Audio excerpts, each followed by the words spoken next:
I guess let's start from the beginning. Talk to me Okay. about kind of when you first started feeling sick and when you found out you were diagnosed with COVID. It was in March. Um, one weekend I became sick and I went to Cleveland Clinic. It gave me a nose thing and I ended up in ICU. I stayed there for 24 days on a ventilator.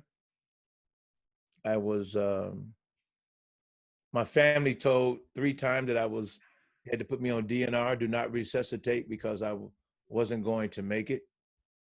I found myself in an out of body experience. I was standing in a corner looking at the doctors diagnose my situation,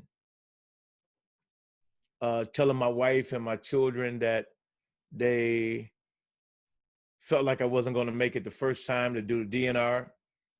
The second time, they said I wasn't going to make it. They did tell my wife to sign a DNR. So my wife allowed my son to actually have conversation with the doctors, and they told the doctors that they would not sign a DNR. The third time was around Good Friday.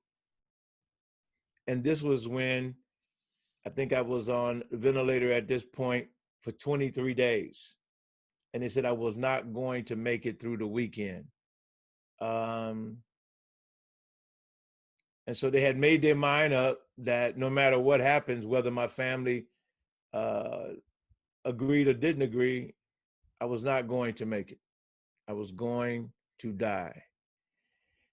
And on Easter Sunday morning, I came from the corner of the room that I was in, and somehow or another entered back in my body, and the nurse was in awe because I was alive. And when you're on a ventilator, they usually put you on your stomach.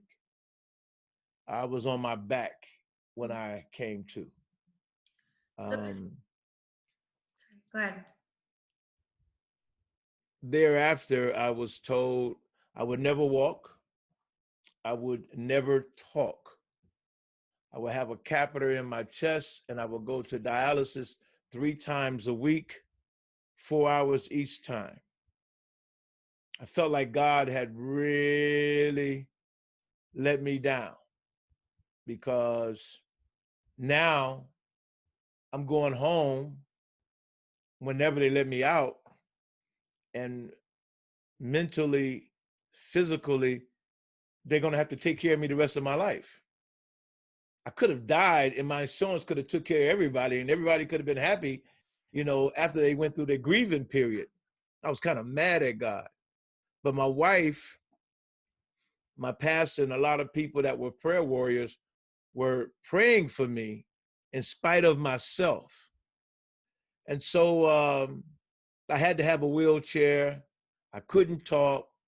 And my hands shook like this all day, all night. Wake up in the middle of the night thinking they're cramming 17 pills down my throat. I went up the stairs backwards, sitting on my butt, going up each step because I could not walk up the steps. Mm-hmm. And today I can tell you is that I don't have a catheter in my chest. I have my voice back 100%. I walk with a cane, not with a wheelchair. And they say that my kidneys are brand new. They say that something happened with my lungs that they rebuilt themselves. And now I'm on my way in the next few days to give some plasma. So somebody else in ICU can live off of the antibodies that's in my body. So it's a rough journey. It wasn't last year. It was just, my God, March, April. Mhm. May, I experienced this. So just backtracking a little bit, can you tell me what your initial symptoms were and how quickly things, took a turn for the worse? As soon as they swabbed me in my nose, I was in emergency. Talk to me about what you felt like physically at I, this point. I felt hot, felt cold. Um, when the heat was on, I was freezing. When the heat was off, I was too hot. I was going through some, and I couldn't understand it. I don't know how it happened. I was one of the very first, in March, they were just really making coronavirus uh, something you had to actually deal with in Cleveland. You know what I'm saying? And I was one of the first. I mean, 17 pills a day, big pills, and they would take them and crush them up in applesauce At and what give point them did to it me. at what point did it start to really affect your breathing, and can you describe how that felt? I don't know. You don't I remember, went to emergency immediately. but you don't remember like how you felt with the breathing?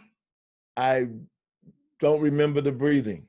I Okay. remember them saying we need to get him to ICU immediately, So and how that's what happened to me. so how soon after you got to the emergency room were you put on a ventilator? Immediately, Wow. everything that happened to me happened immediately. Yeah. So it was like he's going to die. That was the end result. Let's get him on this ventilator, get him off, so we can move on because he's not going to make it. Can you talk about what it's like being on a ventilator from what you remember?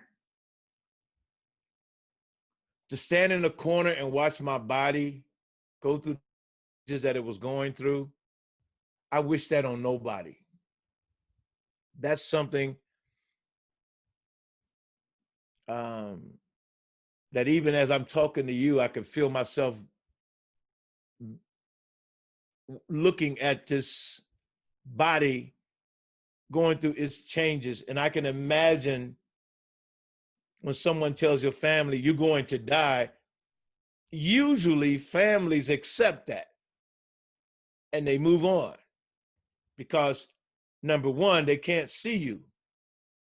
Number two, they have no way of communicating with you, except if somebody come and put a mobile device to your ear so you can hear people's voices. And that happened a few times. But being in that position, I wanted to die. I didn't want to live. I'm a preacher. Can you imagine a preacher telling you that I was at a point where I wanted to die, looking at my body, looking at how my body was. Um, yeah, it's the worst thing ever. I mean, and what was it like being so sick, being on a ventilator, and like you said, not being able to see your family, to see your loved ones, thinking you might die? I mean, how did that affect you? How did you feel about that? It messed with my mind. I was about to lose my mind. No, I'm wrong. I was losing my mind because when I explained what I was going through, people would say that this is something that occurs when you have coronavirus. You become delusional. You think you were in a corner, but you really wasn't in a corner. You think you had this out of body experience, but you really didn't have this out of body experience. You think that we're hurting you, but we're not hurting you. And that's so not only physically, but mentally, I had some major issues that I don't think anyone understood what I was actually going through. And I can tell you this, those that are in ICU, those coronavirus patients, they're going through a lot. and that's why I'm giving up my plasma. So you said your family was actually told that you were going to die 3 times. What Three kind of times. a toll? What kind of a toll did that take on your family? It messed my wife up. My wife would come home and she said she would stay up all night and pray and ask God to give her some type of revelation. And she would call everybody in the family and say, this is what I want you all to pray for. Pray that he doesn't move too much with the ventilator, that they have to take it off because I think twice or whatever times, and she have to explain it better than I can, that the ventilator wasn't working right. And so I think that was the first time he said, well, we can't, he's not going to make it. But the next 2 times I was on the ventilator and they were saying his body is totally messed up. He's messed up so bad, he's not going to make it. I think I have a um, picture that I can uh, Send me? share with you That'd be great. that would show what my lungs look like. Yeah, that'd be and great. and it's so, wife, it's so um bad that when you have to explain to somebody, here's my situation, this is what I'm dealing with, Mhm. and people don't believe it, you know, people cannot grasp it. So I'll put it up there like that so you can see it. Do you think you could text me that too, just so I could have it like, it'll be better quality? Okay. Yeah, that'd be great. um After we're done, well, the number I texted you from before, actually, if you just, okay, I'll send it to you. yeah. Okay. Okay. And then, so you were on a ventilator for a total of 24 days. Is that correct? 24 days. So for that 24 days, I mean, would you say you were conscious for most of it? I mean, were you I aware? was in a corner, conscious of everything that was going on. I You were saw completely everything. aware. I Yeah. knew every time they called my wife. Um, I knew when my son took over and didn't want my wife to be told that she had to sign a DNR, do not resuscitate. I imagine that must have been a pretty helpless feeling. Yeah. And so you can imagine me being in a corner. I'm telling God, let me go. I mean, why bring this pain to my family, right? Not knowing that on Easter Sunday, uh, Resurrection Sunday, getting up morning Sunday, I would wake up it back in my body and would have some sense of relief, only only to be told that the next thing that's going to happen is that I will not walk, I will not talk, and I have a catheter in my chest for the rest of my life on dialysis. That How, was the second nightmare all over again. I mean, yeah, how did you feel when you got that news? It's like, okay, you're going to be okay. I was shaking my head to God. I said, whatever you have me to do, whatever you are trying to get my attention about, you got it. What do you want me to do? What is it you want me to do? Because my hand's shaking, this catheter's in my chest. They say I won't walk. I was talking like this. Didn't have a voice.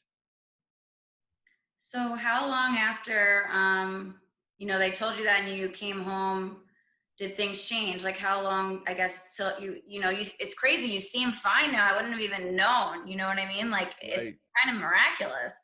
It was. It was instantly. Instantly, my voice came back. Instantly, I went to the kidney doctor and he says, you don't have to be on a dialysis. I was on a dialysis machine twice when I came home. Um, and that's after 54 days of being in the hospital. So 24 on the ventilator, the other part of them trying to say whether or not I could go home or not. And so that was March, April, May. I came home late May. And around the 1st of June, I had the catheter out my chest. I was walking and I was talking. So looking And back on, everybody was scared to be around me because I was a covert patient, right? Nobody wanted to be around me. They didn't know I'm the one that will been through the storm, but they was thinking if I be around him, I'm going to catch that virus. And so they didn't realize they needed to wear a mask to protect themselves from other people, or, you know, to protect themselves from people in their family or help their family. They was just concerned, like a person that have HIV, right? Person has HIV, the first thing everybody says, stay away, don't touch the water fountain. Don't, you know, but it's not that deep. I mean, I've been there. I've overcome something that now the people at Cleveland Clinic have said, we need you to donate your plasma. Mhm. Plasma. You have something that can help people. Mhm. You have the antibodies in your body that can help change people that's in ICU. Mhm. So people should run and hug me, but I know they can't, but they should, because I'm probably one of the very few people uh, in Cleveland that wasn't in quarantine, but was in a 24-day coma, um, was told to die. So looking back on this experience now, what do you think God was trying to tell you? What was he trying to teach you? He's preparing me for the next step in my life. He was showing me I had to break you so I could reshape you. And I had to go through something that I didn't want to go through. I had to experience something. I'll be honest with you. I told God in my prayer, if I knew it was going to be like this, I didn't want it. Don't use me. Don't use me. Don't use me. I'm not the one. I'm not the one. And now that I've been through it, I am so upset that families can't see families in the ICU. I know what that means. I was there. I'm so upset that there is no pastoral organizations that will require our governor, who's doing a great job, to have a pastoral medical advisory team that will go and look in on these patients that are in ICU that actually need their loved one to just touch their hand, rub their forehead. I mean, if you, the nurse, if you, the doctor, can come in there with your gown on, surely my wife and them could have came in there with a gown on and a mask up and came and looked out for me. I, I wish that on nobody, because, and then when you die, see, so I'm fortunate. I watch people in the IC unit die and they carry them out, right? I'm not going to say body bag, whatever, but they carry them out. Their family never see them die. Their family couldn't be there to hold their hand. Their family could have no conversation with them. That bothered me, and it bothers me today. So that's why I'm giving up my plasma. Jay, if you don't mind me asking, how old are you? I am 63 years old. And I mean, do you have any health issues? Have you ever been sick like that before in your life? No, No. no. You're a pretty healthy guy before this happened. I'm still healthy. I'm not, Yeah. yeah, Yeah. and never. So what do you say to people who still say, oh, this virus is a hoax, I'm not going to wear a mask, and who aren't taking this seriously? Well, look at me. 100 and close to 160,000 people are deceased. They white, they black, they Asian, they Latino, they big, they small, they eat pork, they don't eat pork. It don't make a difference. It doesn't make a difference. They caught the virus. A lot of them go in quarantine and they come back out like nothing is happening. Uh, I didn't make it to quarantine. I made it to ICU. It don't get no lower than that. Don't get no worse than that. I made it to where they pronounced me dead. If it wasn't somebody on the outside pulling for me like my family, I would be dead. You and I would not be having this conversation. So a lot of times I can see young people, everybody, when I get through talking, they do this. They masked up. They start moving away from me like, oh, wow, for real? He had it? They start getting away because they realize that if I went through it and I had this virus that deep, they don't want it from me. So they start, masking up, which is good. Jae, how grateful are you that you made it through, that you're alive and you're healthy today? I am ridiculously grateful. I am, I'm grateful beyond message. See, you can make me go where I don't want to go, but I'm grateful beyond because see, I know what death looks like. I know what death looks like, and I know what life looks like, and I had a chance to live. And a lot of people didn't get what I got. They didn't get a chance to live. So I'm beyond grateful. I'm beyond grateful. Grateful is not even the word. You can't even find the vocabulary to understand what I've been through. You can't. You can't even imagine. You cannot. And even now, I can be walking and I can fall because my balance get off, but there's no vocabulary. There's no words. I'm sorry. No, no, no, no. I'm sorry. Why is it so important to you to try to help other people, to donate your plasma and help others? Because that's what I believe God left me here to do, to help people, to give people life. I'm carrying their life in my life. And that's what I'm going to do. I'm, I'm going to do that. I'm going to do that.